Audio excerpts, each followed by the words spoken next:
شیخ عبدالقادر جیلانی دے پر اختیار باندې محبوب سبحانی دے شیخ عبدالقادر جیلانی دے شیخ عبدالقادر جیلانی دے او چې په بغداد کې مزار دے آواز خور بهر دیار دے آواز خور بهر دیار دے او د هر باطل د پر تند اسمانی دے شیخ عبدالقادر جیلانی دے شیخ عبدالقادر جیلانی دے پر اختیار باندې محبوب سبحانی دے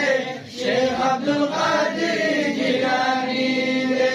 شیخ عبدالقادر جیلانی دے چاہتا بغورو دولت چاہتا ایمان غورد دے دینو نډیر دی مونږ ته دین د پاک سبحان غورد دے مجنون تبر خپه چې دی لیلا نلیدا بلال خپه و چې چهره د مصطفی سبحان الله شیخ عبدالقادر جیلانی شیخ عبدالقادر